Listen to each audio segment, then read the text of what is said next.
Shalom Bapak Ibu, Saudara-saudara, kawan-kawan guru-guru sekolah minggu. Jumpa kembali yang mengenang di lanjutan video kami yang pertama, yaitu tentang syarat dan tugas guru sekolah minggu menurut aturan-peraturan Gereja HKBP tahun 2002 setelah amandemen keempat dan petunjuk pelaksanaannya. Di video yang pertama kami sudah menjelaskan perihal syarat dan tugas guru sekolah minggu, dan sekarang mari kita sama-sama kembali belajar serta memahami dan menggumuli petunjuk pelaksanaan aturan peraturan gereja kita tentang guru sekolah minggu. Ya, mengenangnya. Sekali lagi Bapak Ibu Saudara-saudara, kita di sini mau belajar memahami. Saya tidak sedang mengkritiki atau memprovokasi dan lain sebagainya. Tapi atas dasar pergumulan kita bersama guru-guru sekolah minggu yang mempertanyakan tentang guru sekolah minggu di gereja kita. Ya, mengenangnya. Dan saya telah membuka aturan peraturan, dan mudah-mudahan setelah mendengarkan video yang pertama, Bapak Ibu, kawan-kawan guru-guru sekolah minggu tergerak hatinya untuk memiliki aturan peraturan gereja kita, sehingga kita bisa memahami apa saja pekerjaan, tanggung jawab, pelayanan kita sebagai guru sekolah minggu di gereja kita masing-masing. Ya, mengenangnya, mudah-mudahan. Dan mari kita buka halaman 253, yaitu petunjuk pelaksanaan aturan peraturan tentang syarat dan tugas guru sekolah minggu. Halaman 253, poin 23. Yang pertama, guru sekolah minggu dipilih oleh rapat gabungan majelis tahbisan dan dewan koinonia dari antara warga jemaat dewasa sesuai dengan tata dasar dan tata laksana HKBP. Seorang yang tidak terdaftar sebagai warga jemaat tidak dapat dipilih menjadi guru sekolah minggu. Nah, Bapak Ibu Saudara-saudara, guru sekolah minggu itu kita pada dasarnya sebenarnya menurut aturan gereja kita harus dipilih oleh rapat gabungan majelis tahbisan. Artinya rapat pelayan tahbisan di gereja kita. Pimpinan jemaat, pendeta, guru huria, bibelfro, diakones, sintua yang sudah menerima tahbisan, dan dewan koinonia yang mengenangnya. Dan guru sekolah minggu itu dipilih dari antara warga jemaat dewasa, garis bawahi dewasa, sesuai dengan tata dasar dan tata laksana HKBP. Ya, mengenangnya, di video sebelumnya kita sudah membahas ini. Nah, seorang yang tidak terdaftar sebagai warga jemaat tidak dapat dipilih menjadi guru sekolah minggu. Nah, pengalaman kami Bapak Saudara-saudara yang pernah melayani di perantauan, nah ini dia. Ada jemaat, tanda kutip jemaat, yang tidak terdaftar sebagai anggota gereja yang kami layani. Namun dia memiliki kerinduan untuk melayani di sekolah minggu. Nah, kami meminta supaya dia menerima surat keterangan dari gerejanya bahwasanya dia adalah anggota jemaat di gerejanya, dan kalau memang dia dulu pernah sebagai guru sekolah minggu, maka dibuatkan di keterangan itu bahwa dia dulu pernah melayani sebagai guru sekolah minggu. Dan pun demikian Bapak Ibu Saudara-saudara, ya pun demikian, kami tetap mewajibkan kepada yang bersangkutan untuk tetap senantiasa wajib ikut marsermon. Ya, mengenangnya. Nah, bagaimana dengan pengalaman kita, saudara-saudara? Silahkan di-share di kolom komentar kita, tetapi tetap dengan bahasa yang santun dan tidak provokatif, ya, mengenangnya. Nah, yang kedua, sebelum pemilihan dilakukan, pimpinan jemaat menugaskan dewan koinonia untuk mencari dan menyeleksi warga jemaat yang pantas diajukan sebagai guru sekolah minggu.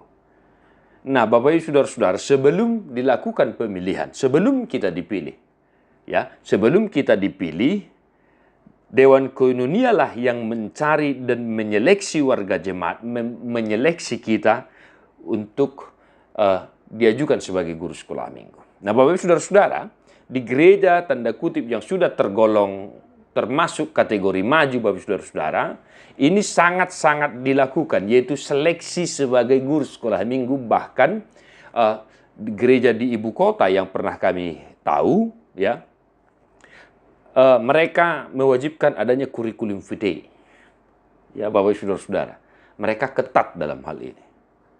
Nah, disinilah terkadang Bapak Ibu saudara-saudara, disinilah ketidaktahuan kita itu sehingga menumbuhkan beberapa pergumulan di antara kita, Bapak Ibu saudara-saudara, ya. Ternyata ya banyak gereja dan banyak guru sekolah minggu tidak mengetahui hal ini. Ya. Banyak gereja tidak melakukan ini dan banyak guru sekolah minggu tidak mengetahui hal ini. Jadi jangan terkejut Bapak Ibu saudara-saudara. Ya, jangan terkejut jika di gereja kita suatu waktu ada warta jemaat yang mengumumkan diadakan seleksi penerimaan guru sekolah minggu. Ya, mengenangnya. Dan ini bukan hanya sebatas formalitas pada dasarnya, mengenang. Dan ini memang betul-betul dilakukan seleksi sesuai dengan aturan-peraturan tadi. Salah satu contohnya paling tidak pendidikan guru, mengetahui psikologi anak, dan lain sebagainya. Ya, mengenangnya. Nah, yang ketiga, guru sekolah minggu diangkat dengan keputusan pimpinan jemaat dan diwartakan dalam warta jemaat. Ya, mengenangnya. Nah, pun kita tidak pernah diwartakan di gereja kita sebagai guru sekolah minggu, namun aturan peraturan kita menyatakan demikian, bahwasanya kita haruslah diwartakan dan menerima surat keterangan, surat keputusan, surat ketetapan bahwa kita adalah guru sekolah minggu. Nah, tentunya setelah dilakukan seleksi maka akan diumumkan dan kemudian diwartakan. Nah, yang keempat, sermon guru sekolah minggu diadakan 1 kali seminggu sedapat-dapatnya dipimpin oleh pelayan tahbisan penuh waktu sesuai dengan pembagian tugas dari pimpinan jemaat dan diamati oleh pengurus seksi sekolah minggu. Bapak Ibu saudara-saudara, sermon sekali seminggu dipimpin oleh pelayan tahbisan penuh waktu. Nah, lalu bagaimana tidak ada pelayan penuh waktu di gereja kita? Maka sermon sekolah minggu dipimpin oleh pimpinan jemaat, dipimpin oleh sintua, dan juga didampingi diamati oleh pengurus seksi sekolah minggu. Nah, artinya mengenang, berjalannya sermon guru sekolah minggu semata-mata tidak hanya kita guru sekolah minggu di situ. Pengurus seksi sekolah minggu juga harus ikut di situ. Memperhatikan, mengamati bagaimana situasi sermon guru sekolah minggu itu berjalan. Nah, Bapak Ibu saudara-saudara, dan ini juga hampir dipastikan tidak ada yang melakukan ini. Hampir bisa dipastikan. Nah, Bapak Ibu saudara-saudara, inilah suara petunjuk pelaksanaan aturan kita. Nah, yang kelima, Bapak Ibu saudara-saudara, segala sesuatu yang diajarkan di sekolah minggu adalah yang ditetapkan dalam buku panduan guru sekolah minggu dan pelajaran lainnya yang disetujui pimpinan jemaat. Nah, ada panduan. Ya. Nah, ini banyak Bapak saudara-saudara pertanyaan atau juga komentar kita. Kami belum mendapat buku panduan dan lain sebagainya. Nah, kalau kita belum mendapat buku panduan Bapak saudara-saudara, ya kita bolehlah berkoordinasi dengan pimpinan resort atau pendeta atau pelayan full timer yang ada di gereja kita, satu resort kita ya, mengenangnya. Nah, ini dia. Dan jika tidak ada, silahkan boleh dihubungi Departemen Koinonia di kantor pusat Via Raja Tarutung. Nah, inilah yang kita gunakan, inilah yang memandu kita, dan juga pelajaran lainnya yang disetujui oleh pimpinan jemaat. Mengenangnya. Yang keenam, guru sekolah minggu menunjuk dari tengah-tengah mereka satu orang yang menjadi ketua rapat guru sekolah minggu untuk membahas tugas-tugas guru sekolah minggu dan persiapan mengajar. Bila guru sekolah minggu mengadakan rapat harus dengan sepengetahuan ketua Dewan Koinonia dan seksi sekolah minggu. Nah, dalam hal ini Bapak saudara-saudara tentang ketua rapat guru sekolah minggu nanti akan kita bahas di video yang selanjutnya. Namun, ada kita hunjuk dari antara kita sebagai ketua rapat guru sekolah minggu untuk membahas tugas-tugas guru sekolah minggu dan persiapan mengajar. Artinya, Bapak Saudara-saudara, ketua guru sekolah minggu inilah, ya, ketua rapat guru sekolah minggu inilah, ya, yang membagi jadwal, membagi tugas, ya, Bapak Ibu Saudara-saudara. Disinilah kita bersatu hati.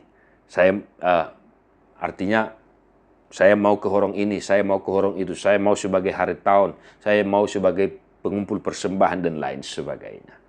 Ketua rapat guru sekolah minggu yang mengkoordinir itu dan juga persiapan mengajar lainnya. Jadi Amang Inang, silahkan, ya. Kalau kita banyak guru sekolah minggu di gereja kita, mari saling koordinasi dalam memahami hal ini. Ya. Dan yang ketujuh, Bapak Saudara-saudara, periode guru sekolah minggu adalah 2 tahun dan dapat dipilih kembali. 2 tahun, Bapak Saudara-saudara, periode kita sebagai guru sekolah minggu di gereja kita masing-masing. Artinya, sesuai dengan aturan peraturan gereja kita, guru sekolah minggu itu bukan dodon pati nenek, bukan sampai mati, ya mengenangnya. Jadi jangan tersinggung, jangan merasa bagaimana begitu ya kalau hal ini mungkin dibahas di gereja kita. Memang periode guru sekolah minggu itu ada aturan kita 2 tahun dan bisa dipilih kembali untuk 2 tahun berikutnya. Nah, dalam hal ini Bapak Saudara-saudara perlu kami jelaskan, ya, perlu kami jelaskan sesuai dengan kondisi situasi di gereja kita masing-masing Bapak Saudara-saudara, ya. Aturan peraturan kita ini adalah panduan bagi kita. Jadi bohama molo sorong nolo tutu. Bohama daholan dua halakido na sayolo terus gabi guru sekolah minggu. Secara khusus misalnya di gereja-gereja yang kecil. Ya mengenangnya. Jadi memang periode guru sekolah minggu itu 2 tahun. Nah, jika tidak ada yang mau, ya, tidak ada yang mau, ya, apa boleh buat Bapak Saudara-saudara? Teruslah melayani, ya, mengenangnya. Jangan karena dikatakan 2 tahun periode kita, jadi kita merasa udah cukuplah, kan aturan kita 2 tahun. Oh, tidak begitu Bapak Saudara-saudara. Kalau tidak ada yang mau, masa kita tega membiarkan anak-anak sekolah minggu kita itu begitu saja tidak dilayani dengan baik, kan begitu toh? Nah, Bapak Ibu Saudara-saudara, demikian beberapa hal sesuai dengan petunjuk pelaksanaan aturan kita tentang guru sekolah minggu yang boleh kami jelaskan secara sederhana, Abang Inang. Jika ada pertanyaan, jika ada komentar, silakan dibuat di komentar di channel di video ini, ya mengenangnya. Selamat memahami aturan gereja kita. Tuhan Yesus memberkati. Salam Sunedesis. God bless you non-stop.